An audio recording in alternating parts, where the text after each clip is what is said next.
Marcus thought he'd left gang intelligence work behind when he opened his tattoo parlor. Until 3 rival gang members walked in, asking for identical tattoos that spelled out a massacre. In the heart of Los Angeles, on Sunset Boulevard, there was a small tattoo shop. Called Ink and Honor, it looked ordinary from the outside. But inside, a 42-year-old man named Marcus Rodriguez worked as a master of his craft.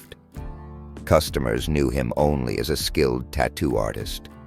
Nobody knew he'd spent 15 years working in the FBI's gang intelligence unit. While Marcus's hands moved expertly, his mind stayed constantly alert.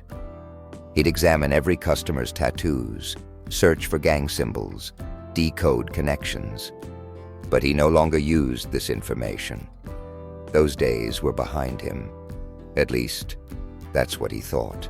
Tuesday morning, a cold November day, Marcus had opened his shop and was sipping coffee while waiting for his first customer of the day. At 9:30, the door chimed. The man who entered was about 25, Latino, with various tattoos on his neck and arms. Marcus instantly recognized him as an MS-13 member. The symbols in his tattoos were too obvious. "Hey bro, I'm Diego. I want to get a tattoo." Marcus looked up at him. "Sure. What do you want?" Diego pulled a paper from his pocket and placed it on the table. On it was a complex design, numbers, symbols, and dates. Marcus's blood ran cold.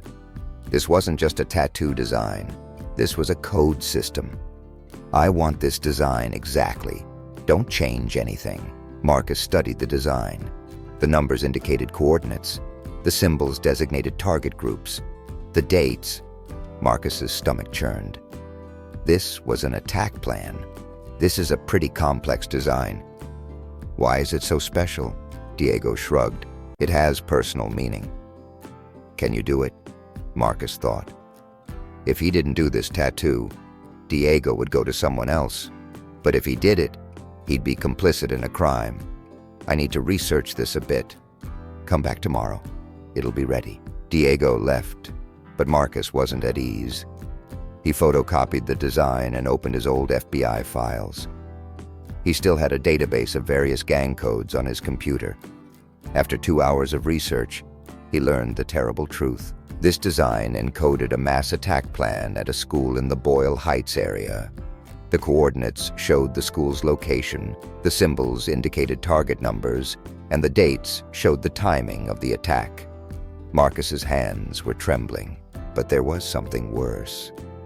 Other gang members might have already gotten the same design tattooed. Wednesday morning, Marcus opened his shop earlier. At 9 o'clock, a second customer arrived. This time from a different gang, 18th Street Gang. Same age, same attitude, and the paper he pulled from his pocket. The same design. "I want this design, bro. My friend Diego told me you're really good."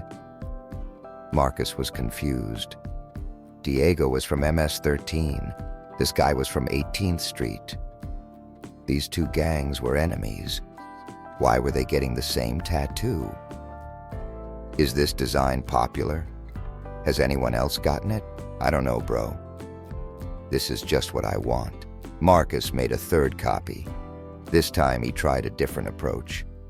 "This design looks very special. Is it gang-related?" The man suddenly tensed. "What do you mean?" "Nothing. Just curious. I'll do it then." The third customer also left. Marcus now knew for certain that something was wrong. Two enemy gangs getting the same tattoo was impossible. There was only one explanation. Someone was manipulating both gangs. Thursday morning, the third person Marcus was expecting arrived. This time, from the Surenos gang. Same design, same request. "Listen, hermano. Where did you get this design?" "A friend gave it to me." "Why?" "Because other people have gotten this design tattooed too, from different gangs." The man was surprised. "What do you mean?" Marcus had made his decision. This design is a trap. Someone's trying to turn you against each other." The man jumped up. "Who are you to tell me this?" Marcus took a deep breath. "I'm a former FBI gang intelligence specialist. This design is a code system, and you're about to fall into a trap." The man was first surprised, then angry. "Are you a cop?" "No, I'm retired. But there's something about this design. This isn't just a tattoo." Marcus opened his computer and showed the code analysis. "Look, these coordinates point to a school. These symbols show target numbers. These dates show the attack timing." The man squinted at the screen. "You could be lying to us." "Why would I lie? I need to tattoo you to make money. But this tattoo will lead someone to their death." Marcus pulled out his phone. "Look, Diego from MS-13 got this design. Carlos from 18th Street got this design. Now you're here from Surenos. 3 enemy gangs getting the same tattoo. This can't be coincidence." The man began to think. "So who's organizing this? We need to find out, because that person is sending all of you to your deaths." They talked for 2 hours. As Marcus decoded the situation, the man understood the seriousness. Someone was arranging for 3 gangs to meet at the same place, at the same time. The result would be a bloodbath. "So what do we do?" the man asked. "I'll call my old contacts. You tell the people you trust in your gang." "This is a trap." The man left, but Marcus wasn't at ease, because he knew time was running short in this situation. Marcus called his old FBI contact, Sarah Chen. Sarah still worked in the gang intelligence unit. "Marcus, we haven't talked in a long time. What's up?" Marcus explained the situation. Sarah was skeptical at first, but when Marcus emailed the design codes, she was convinced. "This is really serious, Marcus. Who designed this code?" "I don't know, but it's very professional. They know gang languages very well. All 3 gangs getting this tattoo at the same time is impossible. Someone's manipulating them." Sarah began investigating. A few hours later, she called back. "Marcus, I discovered something terrible. The person giving out this design is David Herrera, former DEA agent. He was fired 3 years ago when it came out that he was having illegal relationships with gangs." Marcus's blood ran cold. "I know David Herrera. He worked with us on several operations. Now he runs a private security company. But actually, he makes money by fueling gang wars. The more chaos there is, the more valuable security services become. So these guys are just his pawns?" "Exactly. Herrera told all 3 gangs that the others were targeting them. He'll get them to meet in the same place and make them kill each other." Marcus asked with a churning stomach. "Where's the meeting?" "Boyle Heights High School. Tomorrow evening at 6. Marcus immediately took action. He called Diego, then Carlos, then Ricardo from Surenos. He gathered them all in his shop. "Listen to me, kids. You've all been deceived." At first they didn't believe it, but when Marcus showed the evidence, they were shocked. When he showed David Herrera's photo, Diego recognized him. "That's the guy. He gave us the tattoo design. He said the other gangs were targeting us." Carlos said the same thing. Ricardo said, "This bastard was trying to turn us against each other." Marcus: "So what do we do now?" Diego: "We'll find that bastard and settle accounts." "No." Marcus stopped them. "This needs to be handled legally." Sarah informed the FBI. Herrera will be arrested soon. But the gang members were angry. Someone had tried to use them. The next day, Sarah called. "Marcus, bad news. Herrera escaped. He emptied his office. Phones are off. So he ran? It looks like it. But there's something worse. This tattoo operation was just a beginning. Herrera was planning to turn all the major gangs in the city against each other." Marcus's heart sank. so other gangs could fall into the same trap? Yes, and we might not be able to find them all. That evening, as Marcus was closing his shop and heading home, he noticed a car following him. The man he saw in the mirror looked familiar. It was one of David Herrera's men. Marcus sped up, but the tale continued. Eventually, like a police movie scene, a chase began through the streets of Los Angeles. Marcus used his old FBI training to lose his pursuer, but he knew he was no longer safe. When he got home, he called Sarah. "Herrera's men are following me. He's trying to get revenge because I ruined his plan. Marcus, go to a safe place immediately. I'll arrange FBI protection." But Marcus didn't want to run. He wanted to finish this. "Sarah, is there a way to find Herrera? We're working on it, but not right now." Marcus began making his own plan. He called the gang members again. "Kids, Herrera escaped, but we can find him." "How?" Diego asked. "Herrera must have contacted other gangs too. Keep your ears open on the streets. Who's distributing new tattoo designs? Who's trying to turn gangs against each other?" 2 days later, Ricardo called. "Marcus, I found something. Some people from the Crips were looking for new tattoo designs. Same type of code system. Where? East LA. But we need to be careful," Marcus informed Sarah. FBI teams stood ready. Marcus went to that area with Ricardo. At midnight, they met in an abandoned building. Inside was David Herrera, talking with Crips gang members. He was telling the same story. "Other gangs are targeting you. You need to attack to protect yourselves." Marcus secretly listened and recorded everything. Herrera wasn't just creating chaos, he was also making money from gun sales. "After every gang war, my security company gets more business," Herrera laughed. "The more dangerous the city is, the better my business goes." Marcus had gathered enough evidence. He signaled Sarah. FBI teams surrounded the building. But Herrera tried to escape. A firefight broke out. The gang members didn't understand what was happening. Marcus intervened. "Stop! This man is deceiving all of you." When Herrera saw Marcus, he became angry. "You ruined everything." He drew his gun, but Marcus was faster. Thanks to his FBI training, he neutralized Herrera. After Herrera was arrested, the gang members learned the truth. The Crips members also understood how they'd been manipulated. "This bastard was going to make money by turning us against each other," said one of the Crips leaders. In the following days, Marcus's shop filled with customers from different gangs. But this time they came for peace tattoos. Some got peace symbols, others got unity signs. When Diego came, he said to Marcus, "Bro, you saved us. If a gang war had broken out, many people would have died. I just did what was right." "No, you're a hero. We owe you."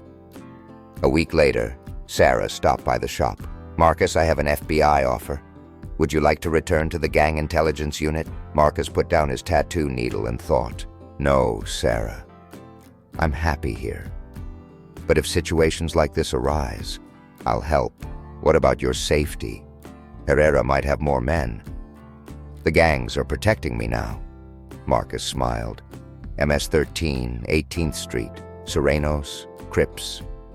They're all my friends now. It really was true. Marcus's shop had become a neutral zone where people from different gangs could come safely. He hadn't just prevented a gang war, he'd also contributed to peace. Customers would come, get their tattoos, and sometimes tell Marcus their problems. He would listen, give advice, and when necessary, direct them to the right authorities. One evening, as the shop was closing, Marcus stood in front of the mirror. He looked at his hands. These hands had once shuffled through files, decoded gang codes, caught criminals. Now they were creating art, healing people, even saving lives. Maybe real justice didn't come from courtrooms, but from the streets. Maybe peace wasn't achieved through big operations, but through small friendships. In the following weeks, Marcus discovered that his role as a neighborhood peacekeeper was just beginning. The 3 gangs he'd helped weren't the only ones targeted by David Herrera's manipulation scheme. The FBI investigation revealed a network spanning across multiple states, with dozens of gang conflicts artificially manufactured for profit. Sarah Chen called Marcus regularly with updates. "We found evidence of Herrera's operations in Phoenix, Denver, and Chicago. Same pattern. Convince rival gangs they're under threat, provide them with coded tattoo designs, then profit from the chaos through his security contracts." Marcus felt a mix of pride and horror. Pride that he'd helped prevent bloodshed, horror at the scope of Herrera's operation. How many people died because of his schemes in other cities? "We're still investigating, but preliminary reports suggest at least 40 deaths over 3 years. Gang wars that should never have happened." The weight of this information settled heavily on Marcus. He'd prevented one massacre, but dozens of families in other cities hadn't been so fortunate. Marcus's shop became an unofficial meeting ground for former enemies. Diego from MS-13 started bringing his younger brother to see Marcus, not for tattoos, but for advice about staying out of gang life. Carlos from 18th Street referred community members who needed help navigating conflicts without violence.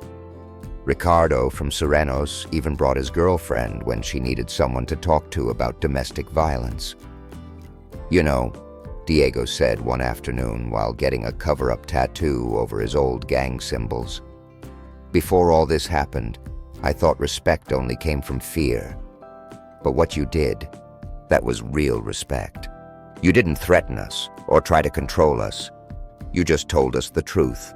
Marcus carefully worked on transforming a skull and crossbones into a butterfly, symbolism that wasn't lost on either of them. Fear-based respect is temporary. Truth-based respect lasts. The transformation in the neighborhood was remarkable. Street corners that once hosted drug deals now had impromptu soccer games. Kids who might have been recruited into gangs were instead participating in a community art program that Marcus had helped establish with Sarah's connections to federal grant programs.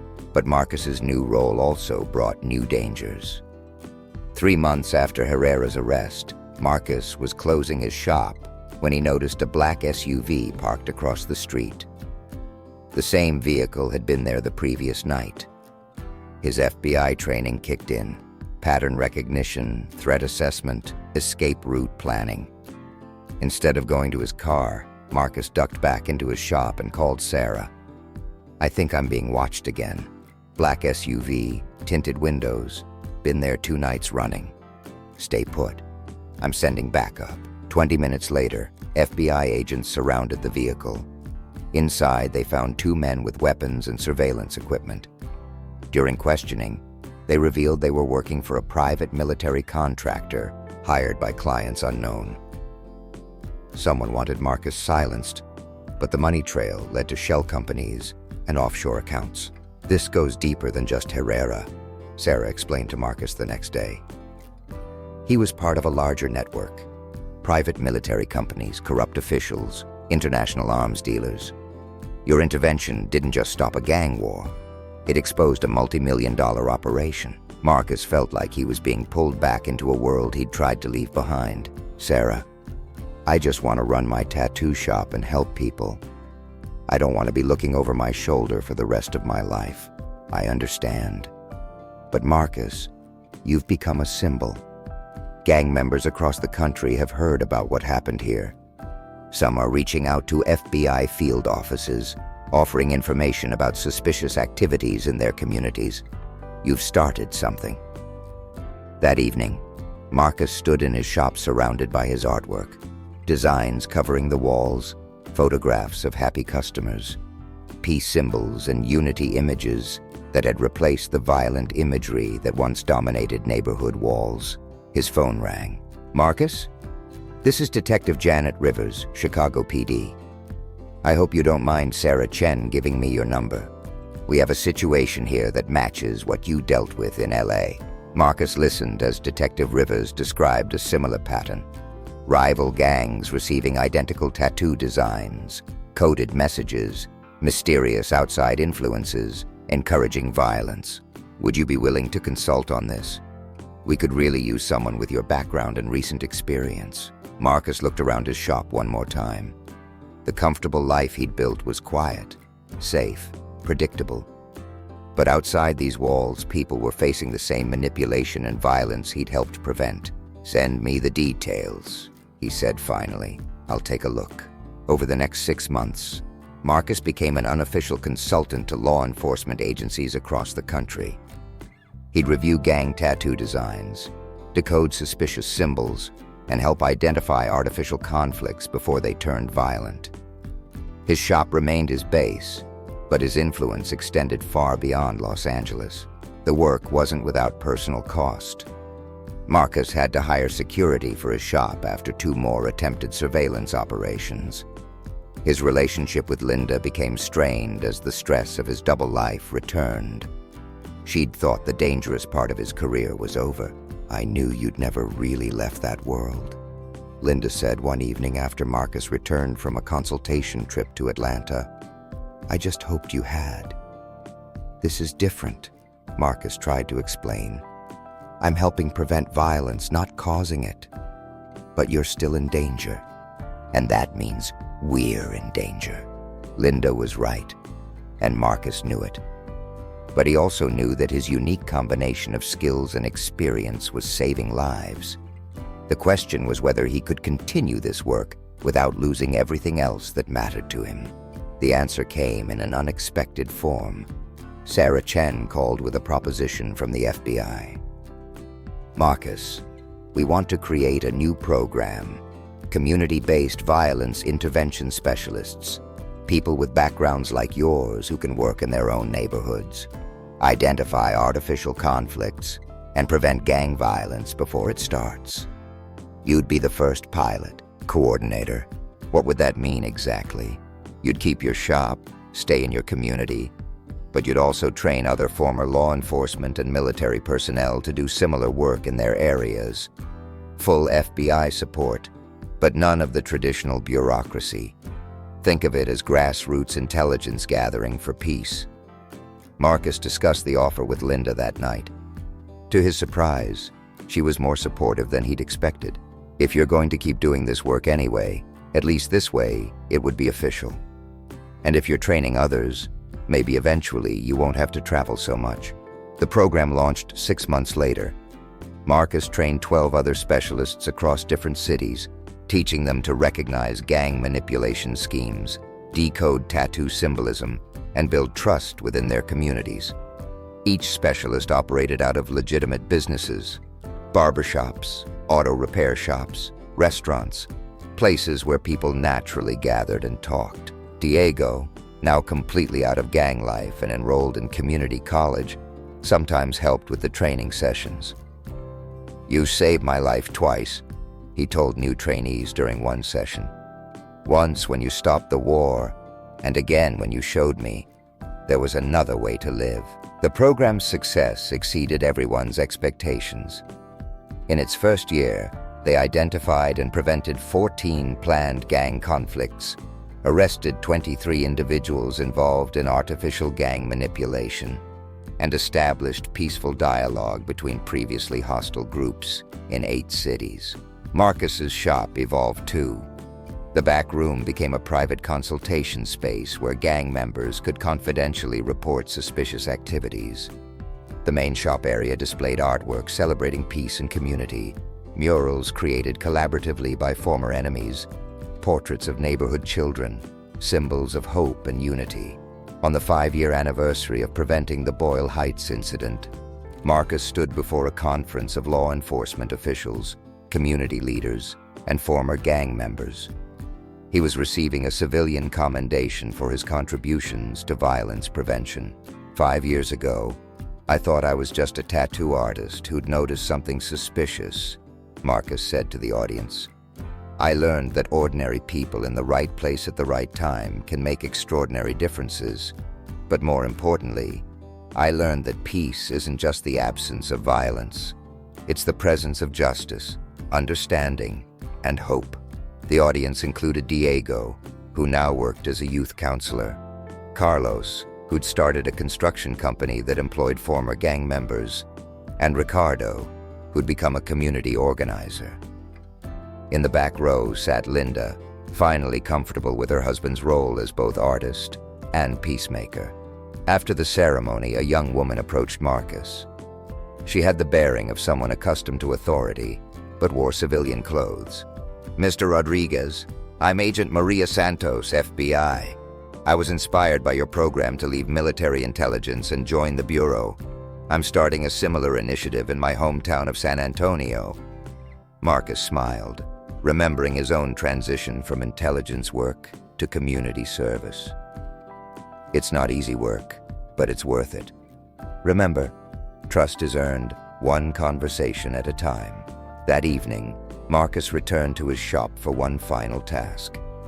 A group of teenagers had been spray painting gang tags around the neighborhood. Instead of calling police, the community had asked Marcus to intervene. The teens were waiting in his shop, looking defiant but curious. Marcus didn't lecture them about gang life or try to scare them with stories of violence. Instead, he showed them photos of the murals former gang members had created on his walls. "Real artists don't destroy other people's property," he said simply. "They create something beautiful that makes the whole community proud." One of the teenagers, a girl about 15 with artistic talent evident in her clothing customizations, spoke up.